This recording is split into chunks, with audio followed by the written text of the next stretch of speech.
3 months after my daughter tried to sell the cabin my husband built with his own hands, she came back, in the rain, with suitcases, mascara washed thin, and an Uber driver waiting to be paid.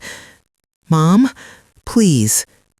I did something I'd never done in 65 years. I said no. Not because I stopped loving my child, but because of what happened the day a red "for sale" sign appeared in my husband's soil while my name was still on the deed. They called it unlocking value. A developer in sunglasses, a son-in-law with buzzwords, and my own daughter saying my life could fit in a storage unit. They wanted my memories staged, my marriage repackaged, and my cabin priced like a weekend trophy. I was supposed to smile, sign, and disappear. Instead, I picked up a paint roller, rebuilt my life in a one-bedroom by the lake, and rescued a dog who reminded me what loyalty sounds like when the house is quiet. Then the glossy empire behind that sign began to crack. Lawsuits, debts, headlines, and the people who left me for something better found out what nothing feels like. So when they finally knocked on my door, soaked and sorry, asking for one night, one favor, one more piece of me, I had a choice: be heartless or be free. This is how a quiet school teacher beat $1 million promise with a single word: no. Let's start at the moment I knew the truth. I saw the sign before I saw my daughter. It was one of those glossy laminate placards you can spot from a quarter-mile away on a dirt road lined with maples. For sale. Block letters, the color of stoplights, a phone number printed below in simple black. It leaned at a fresh angle in the thawing ground beside the gravel drive up to my husband's cabin. The cabin he had framed by hand when we were both young, and Vermont winters felt like proof that we were alive. The post had been pounded in straight as a rifle barrel. Whoever had done it knew how to make things look official. My name is Margaret Collins, but everyone calls me Maggie. I'm 65 years old, a retired school teacher with 2 arthritic knuckles and a yard full of daylilies. The cabin was the place where my life made sense, even after my husband, Jack, didn't come back from the mountain one October afternoon. He'd been clearing a blowdown after an early storm when a branch kicked back. One minute he was on the radio telling Mike to pass me a note for dinner. The next I was listening to an EMT's voice say my name like a fragile thing you set down on a table and hope doesn't crack. I had not driven up to the cabin for 3 weeks. Mud season, and the road has a way of turning to soup under the truck tires. But I'd gotten a text from my daughter that morning. "Swing by the place if you have time. We need to talk options." Options. The word clanged around my ribs. I turned the key in my old Ford and took it slow up the hill from my little rental near town, splashing through ruts that smelled like cold coffee and earth. And then, there it was, the sign rooted like a flag in someone else's land, and there she was, Lydia, standing on the porch with her arms folded tight, her coat open to the raw wind, and her dark hair smooth and straight, like it always is for her on her Instagram photos. She was not alone. Robert stood beside her, shoulder pressed toward her as if to claim a half step of height, a half step of space. He has eyes the color of wet coins and a smile with more calculation than warmth. Down at the base of the steps, a woman I'd only seen in newspaper photos leaned against a black SUV, her sunglasses reflecting back the road and trees like a second world. Helen McCarthy, developer, philanthropist, wearer of beige coats worth more than my car, smiled at me like we were at a benefit luncheon where someone had done us both a favor. "Mom," Lydia said, the word stiff and formal. I was hoping you'd get here sooner. I didn't turn off the engine at first. The truck rattled around me and I watched the vapor from its tailpipe float into air I could see my breath in. Crows perched on the wire that runs from the road to the cabin and turned their heads in unison like pendulums. My heart was louder than the truck. I shut the key and the silence that fell was bigger than the clearing. "What is that?" I asked, though I knew exactly what it was. "It's going to be all right," Robert said, like he was telling a skittish dog not to run. "This is good for everyone. Unlocks value." "Unlocks value," I repeated, tasting the words and finding them sour. "This is my husband's cabin." "It's under contract," Helen said brightly, stepping forward as if to keep us from falling. "We're in the diligence phase. Lydia and Robert are doing the right thing. You'll come out of this just fine." "My daughter can't sell something that isn't hers." I said it quietly, not because I was unsure, but because I felt the way you feel right before a storm, pressure dropping, every sound sharp. I looked at Lydia and tried to find the little girl who used to climb up onto Jack's lap and ask if she could sand the edges of the shelves too. I used to keep her hair off her face with cheap clips I bought at the pharmacy. When did the clips become the kind you have to keep in velvet trays? "It's complicated, Mom." Lydia's voice softened just enough to sound like the beginning of a lullaby. "We're consolidating assets. The cabin is just sitting here most of the year. It's time it did something for the family. For you." "For me," I said. "Did you tell the sign company to print it in that color for me?" A neighbor's Subaru rolled past at the top of the road. I knew the driver. Everyone knows everyone up here. But he was suddenly interested in the trees. He did a slow, wide turn and left us with the sound of wet gravel like tearing paper. I can't just show up with a sign and a developer. You can't do things to me and call it for me. Take it down. "We'll handle that," Helen said, waving two fingers as if directing a string quartet. "The post is properly set. Our title people found a path to assignability. We're almost there. My name is still on the deed, the last time I checked. We have an executed purchase and sale agreement. We're within our rights to market." "A piece of paper you had no right to sign?" I said and looked at Lydia. "What did you tell them you were selling? Your mother's grief?" She flinched, just a small bite of her bottom lip, then set her face. "Be reasonable, Mom. We're not villains here. Helen is offering a premium. You could be out of that little place by the laundromat. We could put you in something modern. No more drafty walls and patchwork wiring. You can keep your mason jars and quilts in a storage unit if that's what you're worried about." I opened my mouth and my voice climbed out rougher than I intended. "Storage unit? You think you can put 40 years of a marriage into a corrugated box and slide down a metal door? You think you can stack a life beside somebody's old treadmill and call it tidy?" Robert held up a hand like a traffic cop. "This is getting emotional." "Emotional would be if I threw your phone into the woods," I said, and for a second I almost smiled because I saw him glance at his coat pockets. "This is my home.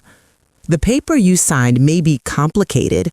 I looked over at Helen and let her gracious face reflect me back to myself. "But the law is not.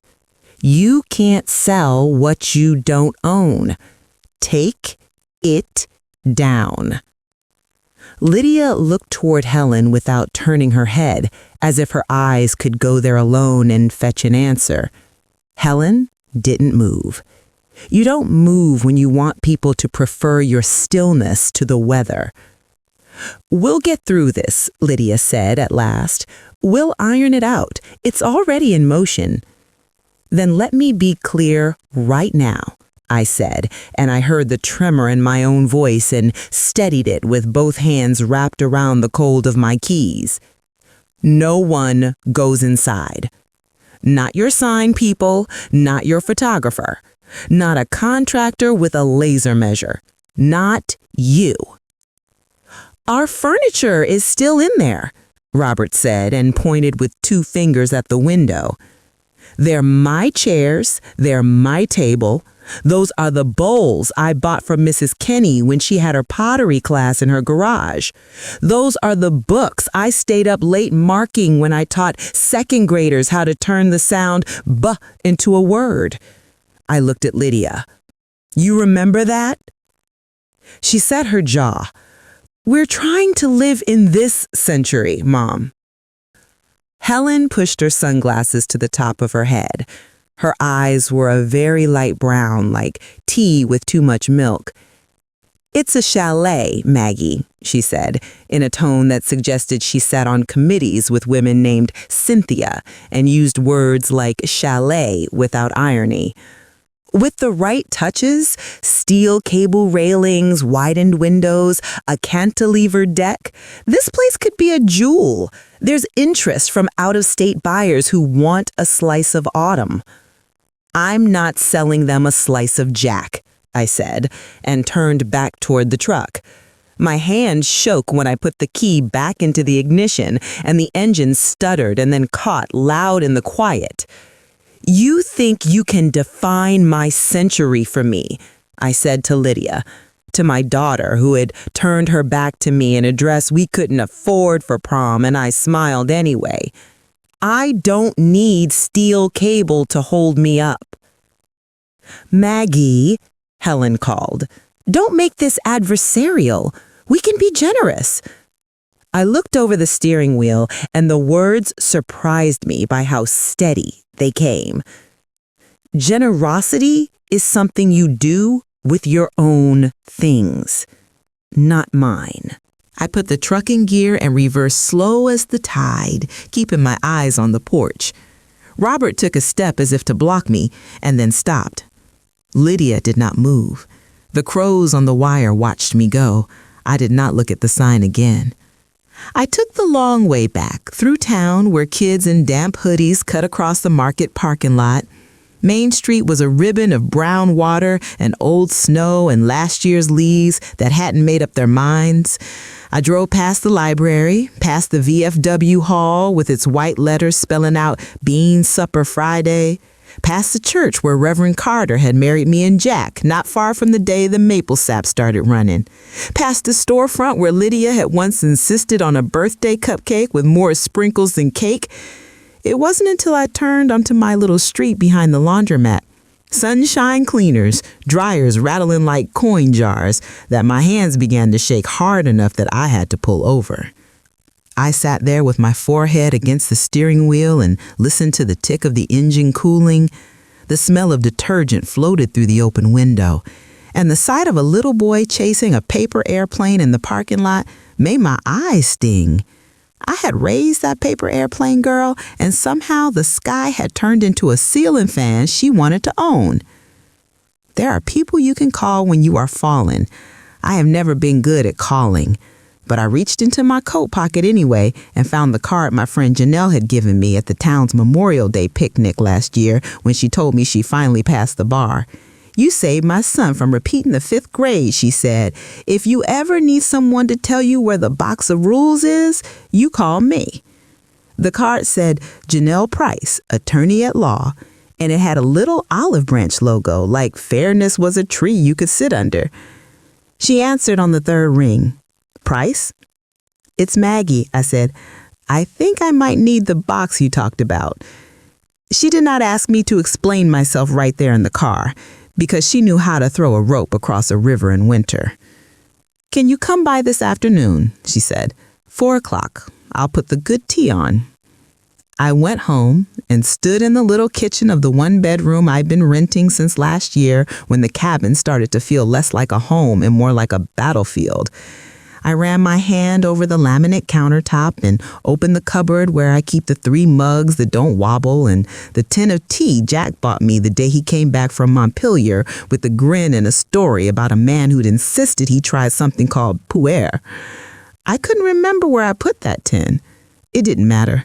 I poured tap water into the kettle and listened to it come to a boil and thought only, breathe. The calendar on the wall had a picture of Lake Champlain in the kind of blue that belongs on postcards. I stared at it until my eyes stopped hurting. At 4 o'clock, I sat in a chair opposite Janelle's desk with a napkin under my cup and the taste of lemon in my mouth. Her office had one long window that looked out over the river. There was still snow in the shady curves of the bank, old and gray, like bread crust you decide not to eat. Janelle is a woman who wears her hair pulled back and her patience like a jacket. She listened as I told her about the sign and Robert's words and Helen's sunglasses and Lydia saying storage unit like it was an upgrade from a heart. They can't sell the property without your signature, she said when I'd finished. They can enter into a contract that's subject to clear title, but that's on them and their buyer. If there's forgery, that's criminal. You own the cabin outright since Jack put the deed in both your names 15 years ago after he refinanced to put up the new roof. There's no mortgage. There's no lien. What if they make it so miserable I give up, I asked. What if they do 1,000 little things that are hard to prove but make me want to move to Florida and forget my own name? Janelle held my eyes in the quiet for a moment and then smiled the way you smile at a niece who just stood up at a recital. Document everything, she said. Every call, every text, every time someone stops by with a clipboard. You don't need to fight them on their turf. You stand on yours. Also, and this is important, do something for you this week that has nothing to do with them. Like what? I heard myself ask, and wondered when I'd become the woman who needed permission to buy a plant house. She said, paint a room. Put a chair where it catches the morning light. Take a class at the community center. Your life is not a reaction to theirs. Make something they can't claim. On the way home, I stopped at the hardware store because the word paint had hit me like a hand on the shoulder. I bought gallons I didn't know how to carry. A quiet off-white for the walls of my little place. A soft green, the color of new leaves, for the kitchen. A warm gold for the lamps I'd had since 1986. The kid at the counter, Caleb with a mustache that looked like he'd coaxed it along with YouTube videos, loaded the cans into my cart and then into my truck with the care I wanted to fold up and keep. You painting alone? He asked. And his voice had that mix of awe and worry people put into sentences about winter driving. I am, I said, and surprised us both by smiling. I'm going to paint alone. I started that night. I moved the thrift store couch into the middle of the room, draped it with old sheets, and taped blue lines along the corners like borders I got to choose. The first dip of the roller into the pan made a sound like rain on a porch roof. Paint dripped onto my wrist and then my forearm, and the first long pass up the wall made a streak of clean that took my breath away. The second pass, the third, the quiet music of it. It was as if I were erasing a version of myself I didn't want to know and giving the room a tone of voice that was mine. I painted until 1 a.m. with the windows open to cold air that smelled like cedar chips. I slept on the mattress on the floor with the sheets pulled up to my chin and woke up with a stiff neck and an odd joy in my chest. For a week, I painted and put things where they pleased me. I ate soup from a pot with a wooden spoon and sat on the kitchen floor with my back against the cabinet to feel the afternoon sun on my legs. I went to the community center and signed up for a Thursday night beginner line dancing class at the VFW. The woman at the counter, Renee, with a pink scarf wound twice around her neck, told me I'd love it. You don't have to be good at it, she said. You just have to move and laugh when you get it wrong. On Tuesday, Lydia called. The phone lit up with her name, the photo she'd chosen for herself, the kind where she looks over her shoulder like she's remembering a secret. I picked up on the third ring and said, hello, the way I would to a telemarketer who was about to try to sell me a warranty for an appliance I didn't own. Mom, she said quickly, I need a favor. There was a moment when the muscle memory of 40 decades of motherhood flickered inside me like a pilot light. Then I breathed and said nothing. "It's a short-term loan," she said. "5,000. We're closing on a couple of deals next month, and there's a bridge." "A bridge?" I said. "What's on the other side?" "Don't start," she snapped, then softened it by pushing air through her nose like a sigh. "Helen's project requires some upfront. We got a little tight." "You're living in a leased condo on the lake. Tight must be a new feeling for you." "You have money. You have Dad's pension. You're not poor." "You left the house where that pension paid for new shingles," I said. "You told me my quilts belonged in storage and my walls belonged to another century. You put a sign in my ground." "You're always so dramatic," she said. "Either you want to help or you don't. I thought we were family." I looked at the lamp I just switched on and thought, family goes both ways. "No," I said. And it was quiet enough in my kitchen to hear the paint drying in the living room. The word had the shape of dignity in my mouth, and it surprised me and didn't. "No, Lydia." She was silent long enough that I knew she was deciding what to throw. "Fine," she said. "Fine, we'll remember this."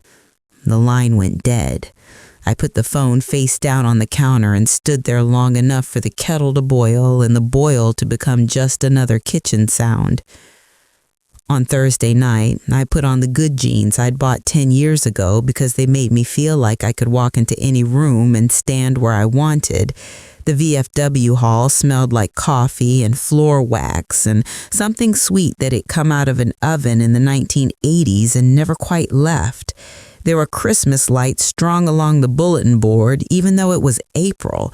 The instructor, a woman named Dawn with a braid like rope, wore boots that clicked more than they thudded, and smiled at each of us like we were the reason both her ankles still worked. I stood in the back row and let myself be clumsy. We learned a grapevine and a heel toe and a turn that made me grab the air. We laughed when we all went left at once like a flock of geese with a broken compass. I drove home with my window cracked and my hair smelling like the old wood of the hall, and I thought I didn't think of them for an hour. Janelle called on Friday. "You asked me to see what I could see," she said. I dug around in public filings. Helen's company has borrowings stacked on top of borrowings. There's a Shell LLC holding a Shell LLC, holding a promise to switch the shells again if anyone looks too closely. Contractors are suing in 2 counties. Her foundation is under an IRS microscope you could use to burn your initials in a table. "Will any of that matter?" I asked. "Will it keep them from knocking on my door?" "It might keep them from knocking for very long," she said. "People like Helen use momentum like camouflage. Stand still and watch. When she runs out of motion, you'll see how she was making shadows look like walls." "Thank you," I said. "I am learning to stand still without feeling like I'm doing anything." "That's the hardest part," she said. On Sunday, a note appeared on my door.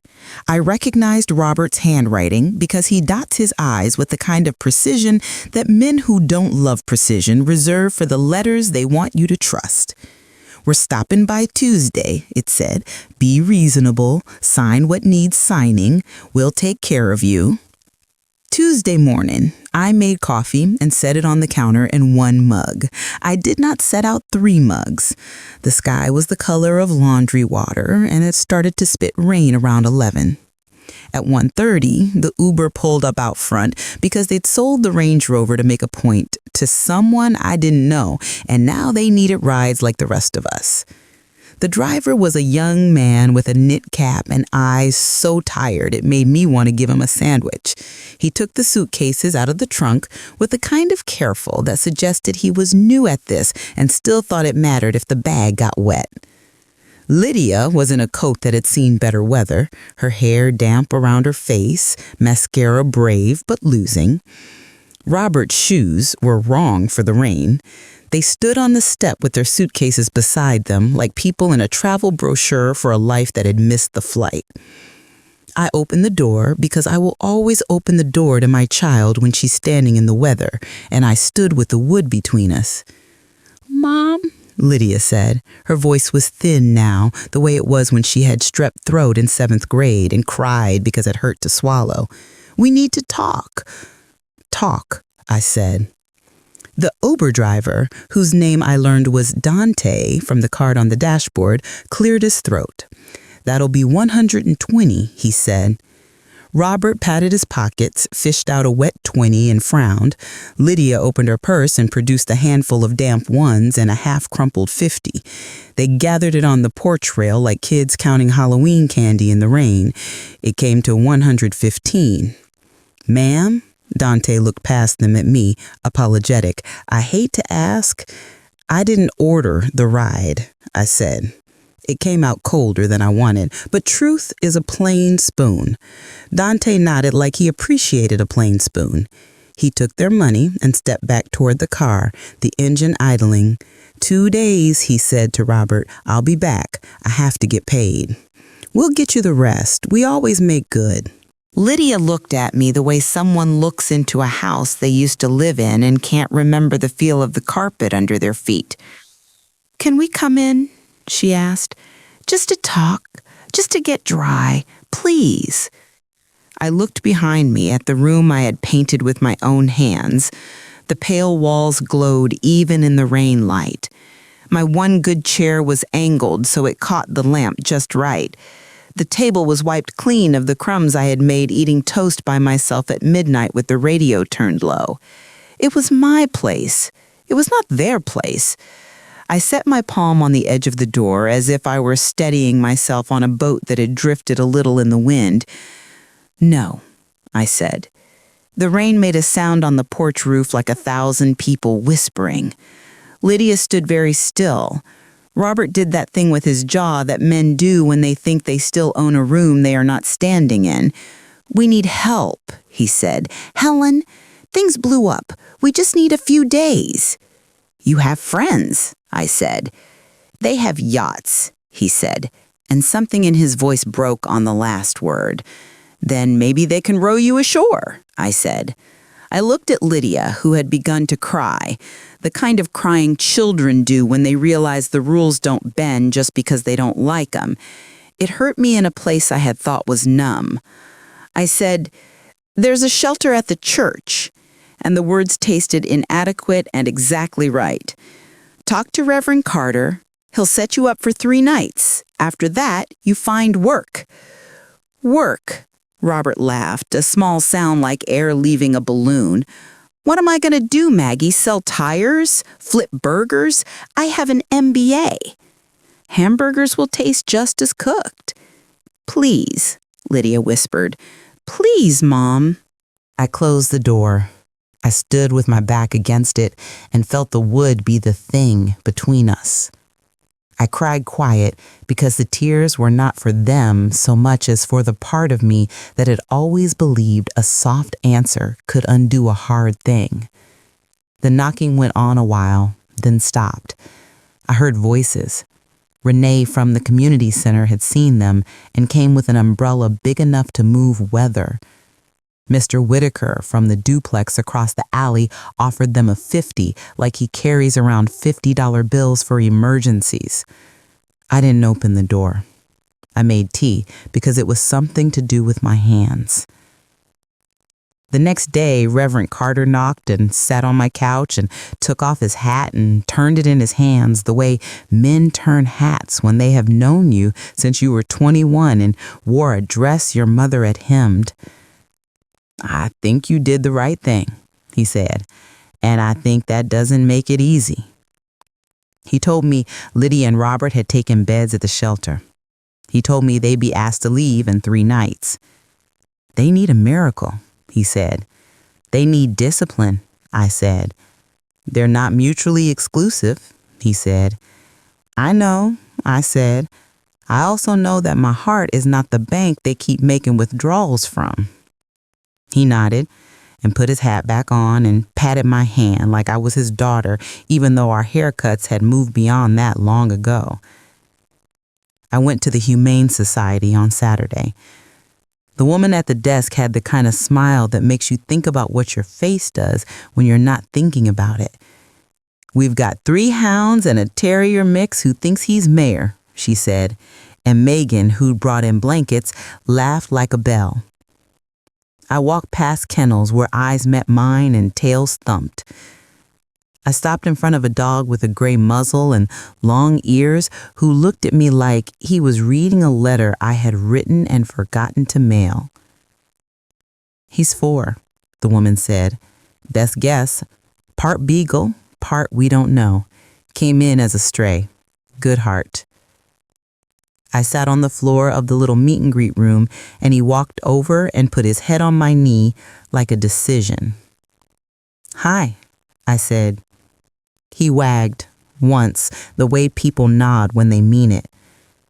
I thought of all the times I had waited for someone to come home and how quiet a house can be when the only heartbeat in it is yours. "Do you like to ride in trucks?" I asked him. He thumped his tail against the cinder block. His ears made a little flap when he shook. The woman at the desk brought paperwork and a leash and a bag of food someone had donated. "What are you going to call him?" she asked. "Scout," I said, and he looked up at me like the name had been sitting there waiting for us to say it out loud. Scout learned the house fast, like it had always been waiting for him. He made a circle 3 times before he laid down in the patch of sun that slides across the living room at 3 in the afternoon.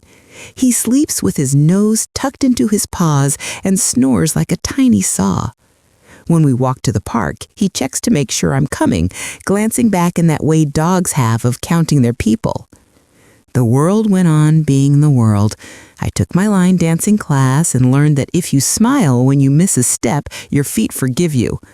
I planted pansies in a window box, and the frost took them, and I planted them again because hope is planting pansies when the weather is still untrustworthy. I saw Helen McCarthy at the co-op buying imported raspberries in April, and we came around the end of the aisle like 2 cars that had both assumed they had the right of way.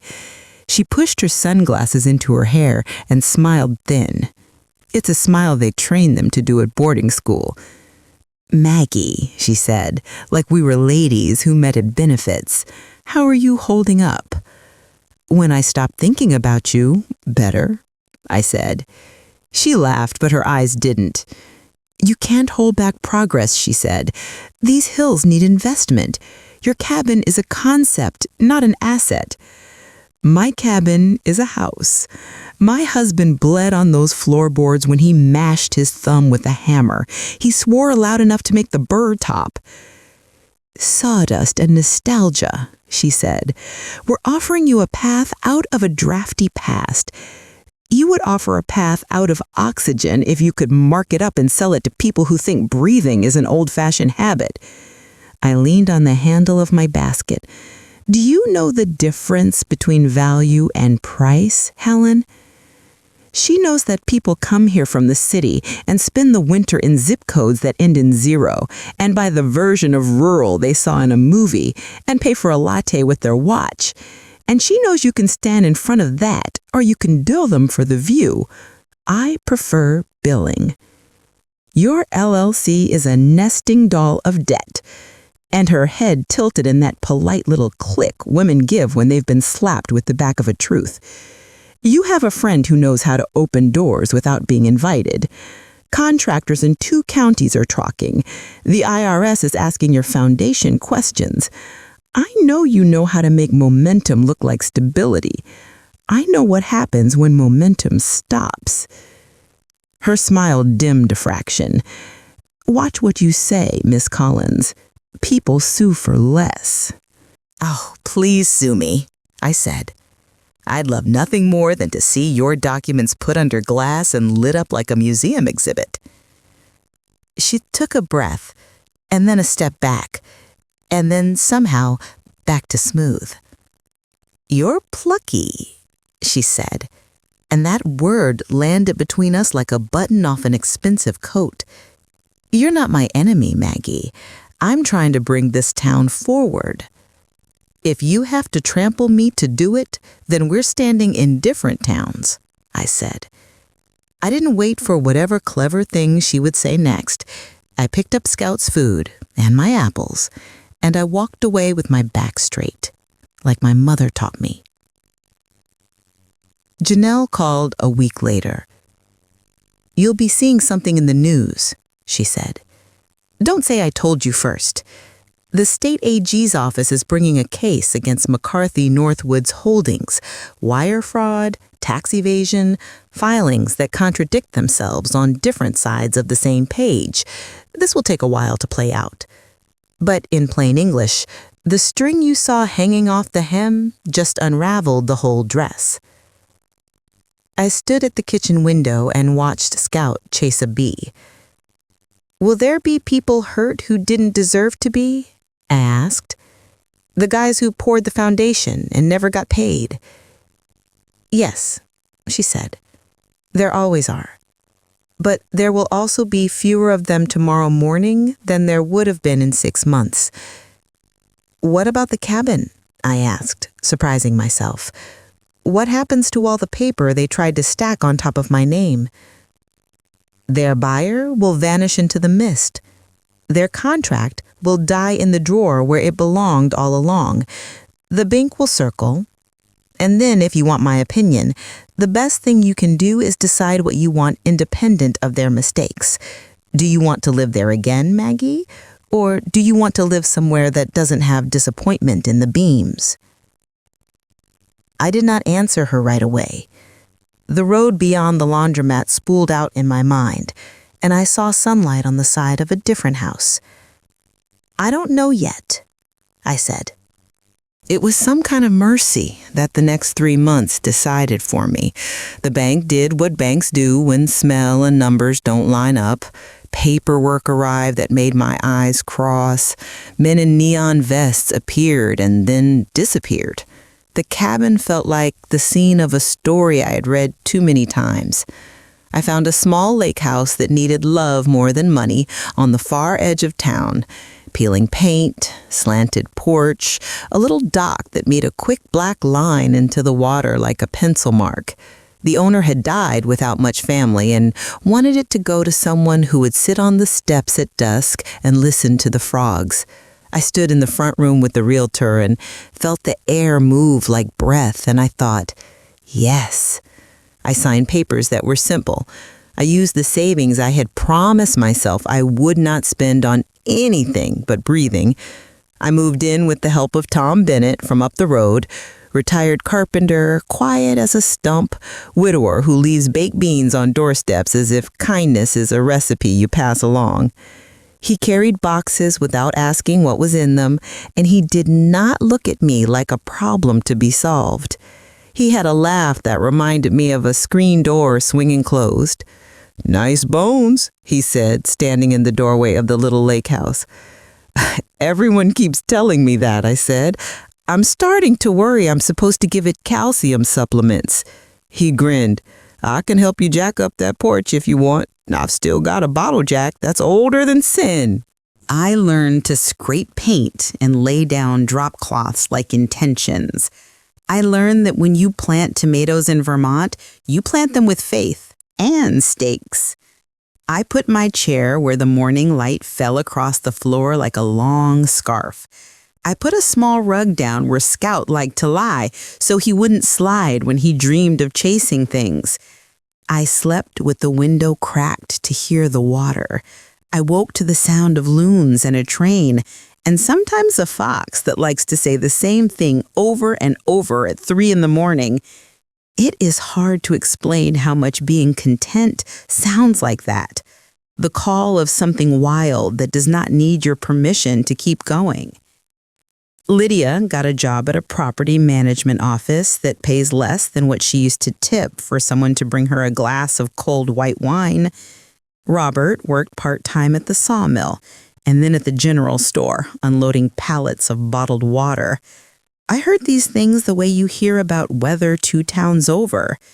Mr. Whitaker told me he'd seen Lydia at the coffee shop in an apron, handing a latte to a kid with a backpack who didn't look up, because young people think if they don't look up, nothing will change. She looked tired, he said. She looked like someone who'd found out that sleep wasn't a guarantee. One afternoon, in July, I found an envelope in my mailbox with my name written on it in Lydia's pretty, precise hand.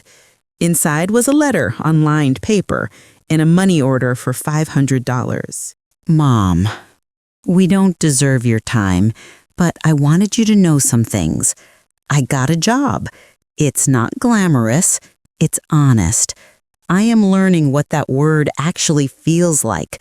Robert is working too.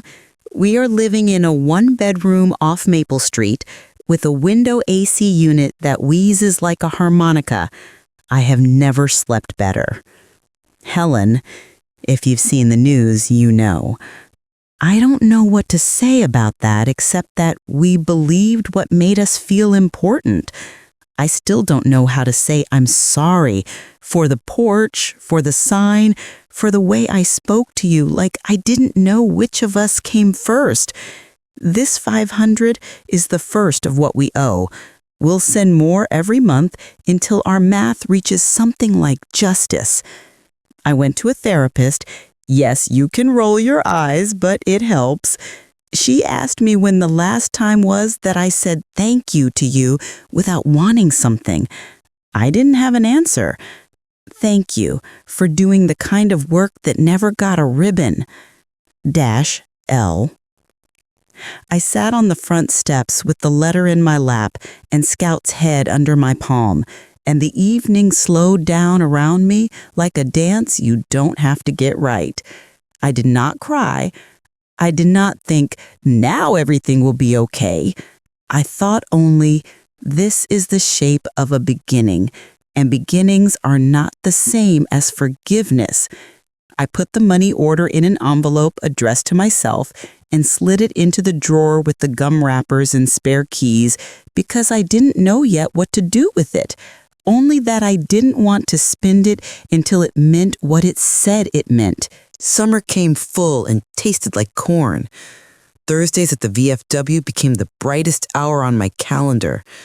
Renee introduced me to a circle of women who wear their hair gray on purpose and know the names of birds from their shadows. We went to the farmer's market together and bought peaches that dripped down our wrists.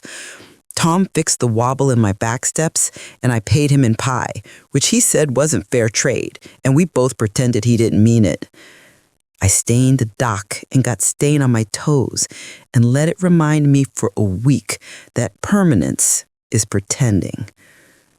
In August, I walked up to the site of the old cabin on a morning when the fog was lifting the way a curtain lifts at the end of a play. There was a yellow tape across the drive and a laminated notice hammered to a post that said something about receivership and environmental review. The door had been boarded up where someone had tried to force it. There were boot prints in the mud. It didn't look like a home. It looked like an argument nobody was winning. I stood at the edge of the road and said Jack's name out loud for the first time in a while, and it didn't hurt the way it used to, sharp and fast. It hurt more like something healed wrong that you have to stretch or it will make you limp for the rest of your life. I picked up a smooth stone from the ditch and put it in my pocket and took it home and set it on the windowsill by the sink. "There you are," I said to it and laughed at myself for talking to rocks.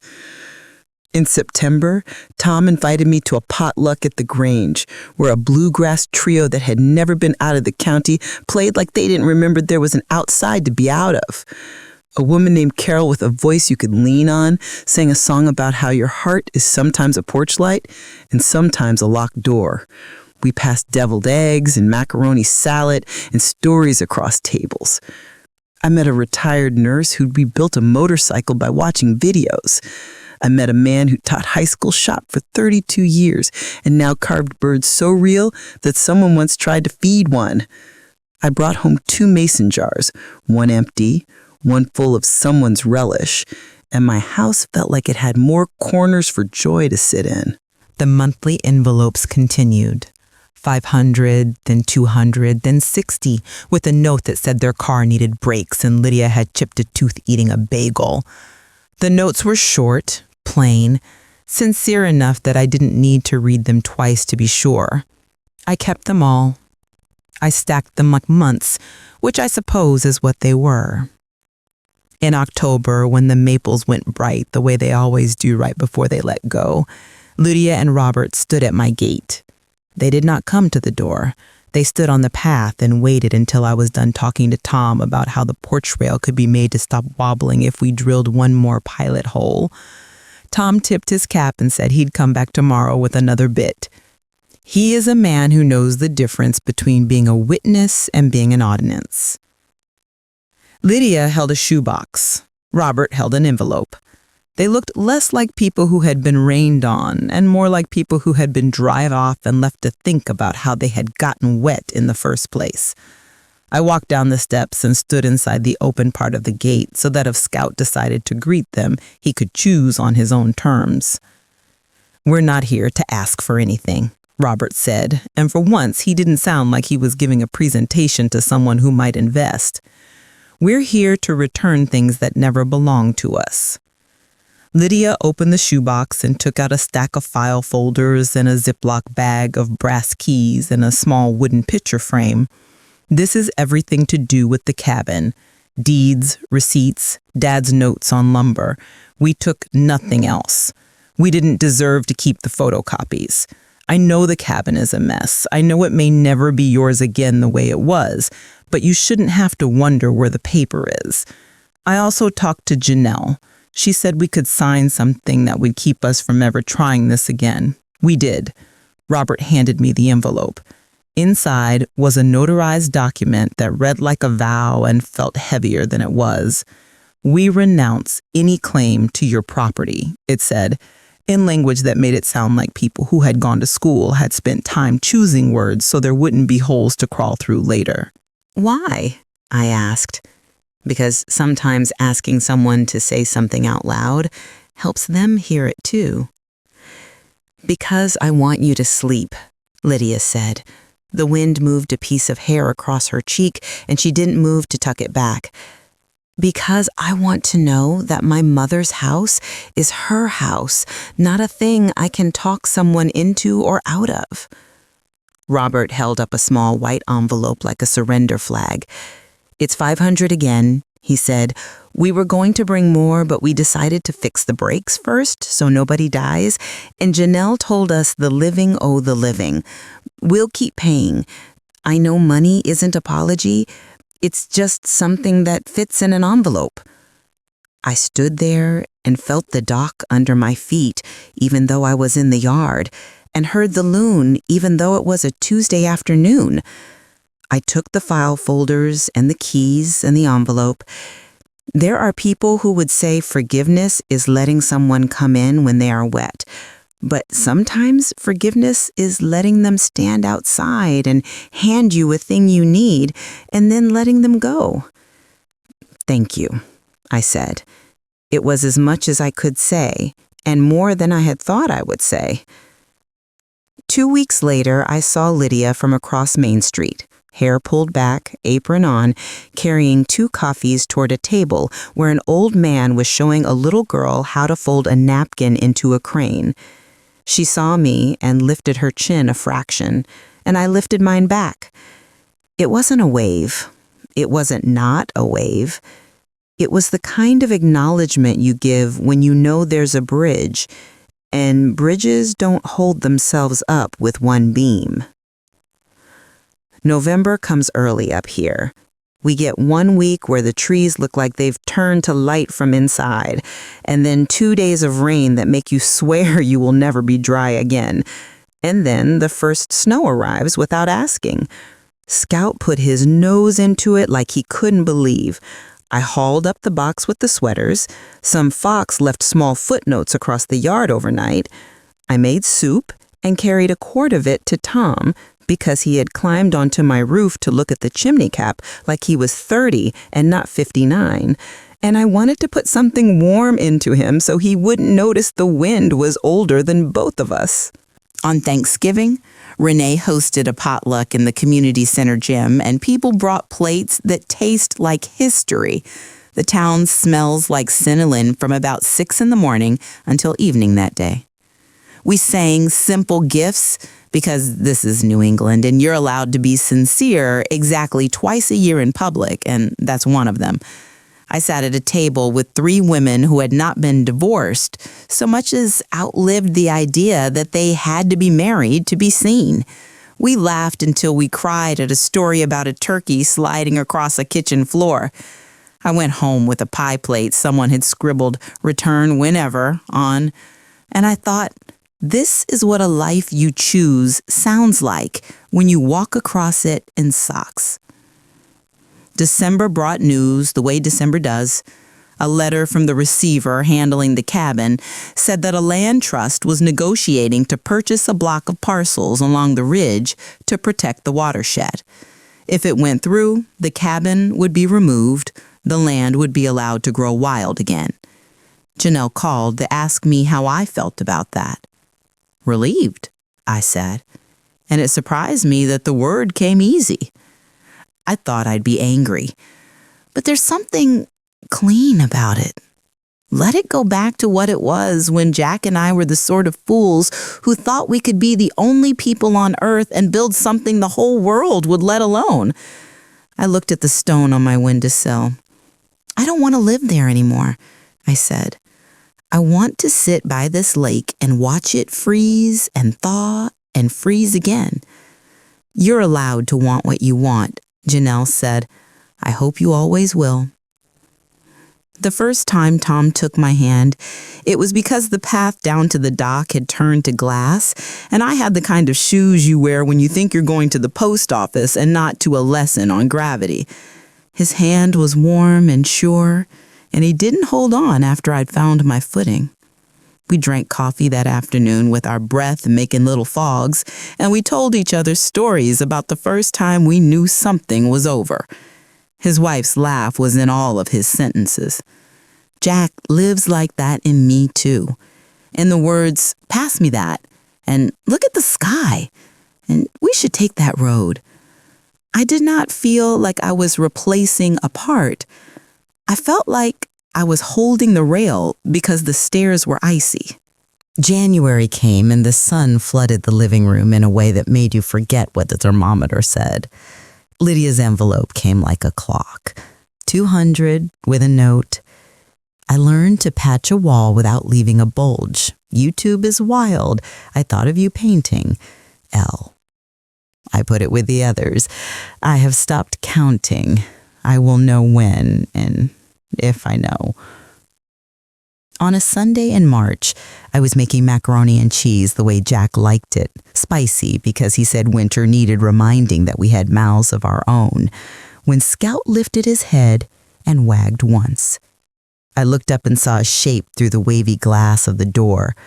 Lydia stood there with her hands jammed into her coat pockets like she was keeping them from saying anything on their own. I wiped my hands on a towel and opened the door and stood aside. I did not say come in, and I did not say stay out. I let her decide who she was today. It smells like home, she said. That's because it is. She stood just inside the door and looked around like a person who has failed the test of thinking everything will be ruined if it doesn't look expensive. Her eyes paused on the stone on the windowsill. "What's that?" she asked. "Something from the old place," I said. "Something I could carry." She swallowed. "We signed the papers with the land trust. It's going to be protected. I thought you might want to be mad at me about it." "I've been mad at you about other things.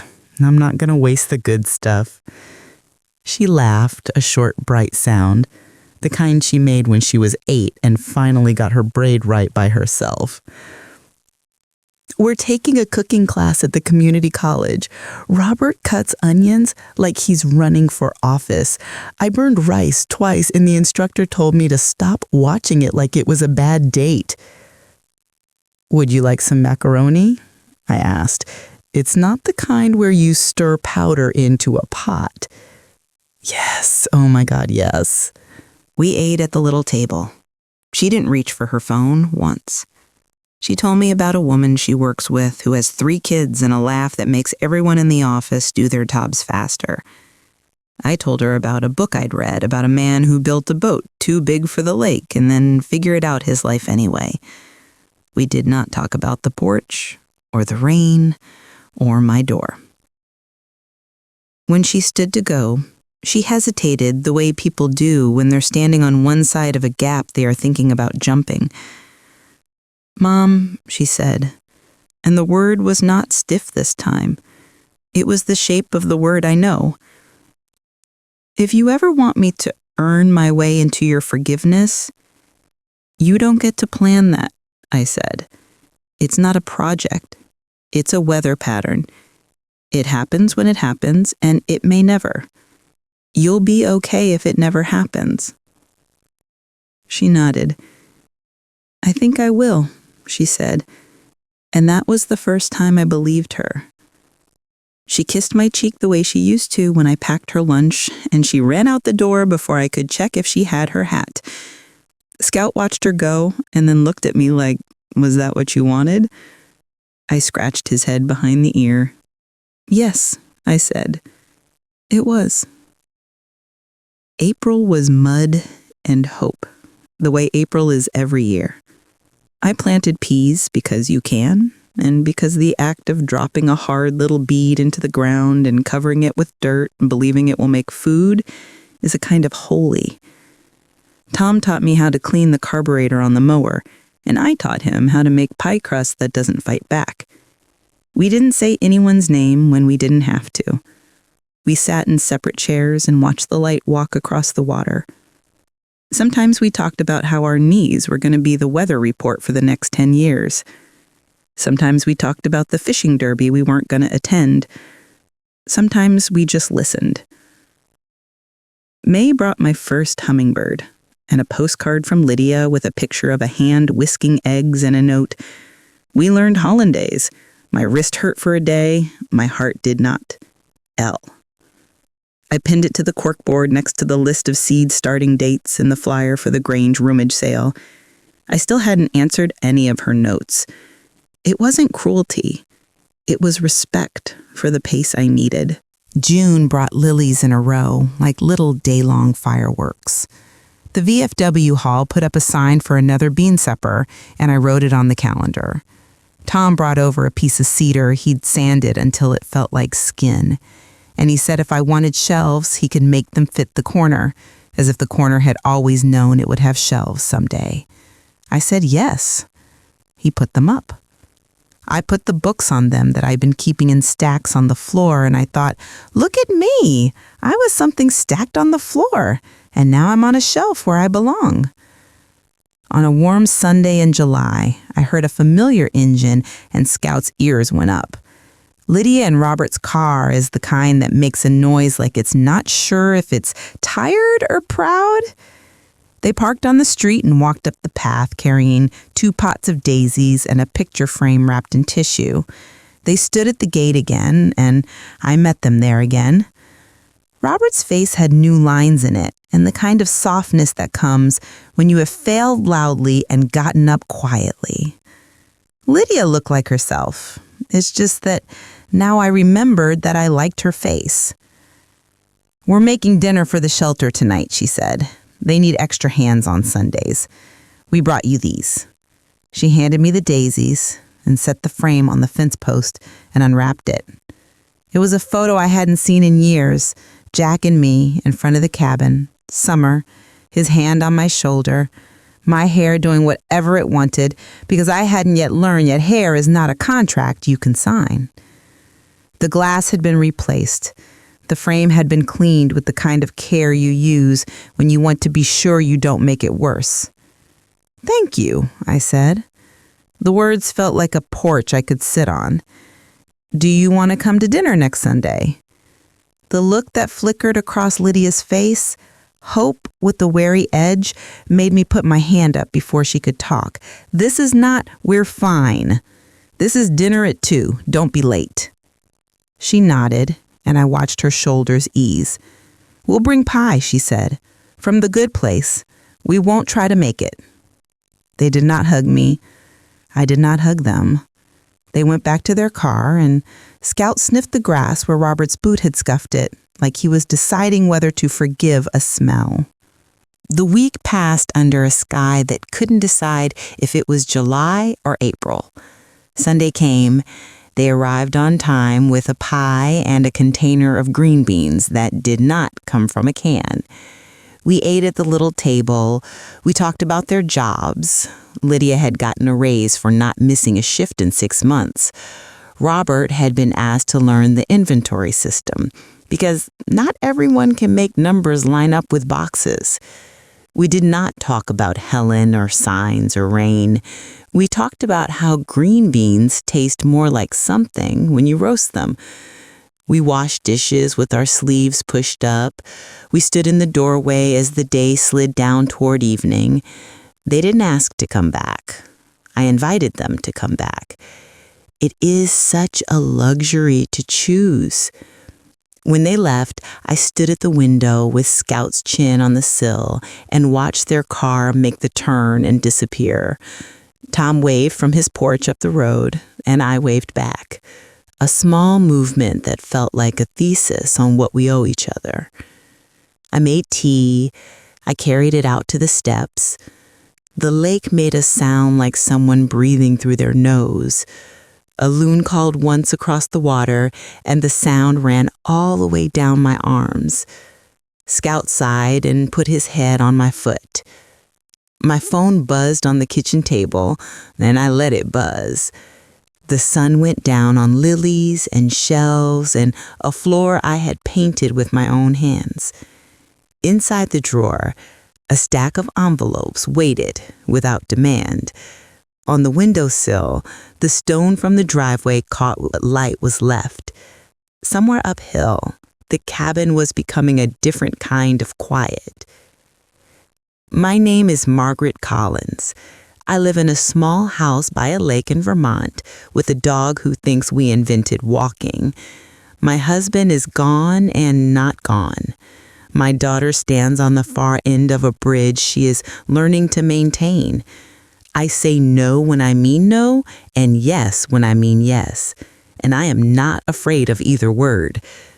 The future is not something I can sell, and it is not something anyone can sell to me. It is a room I am painting, one careful line of blue tape at a time.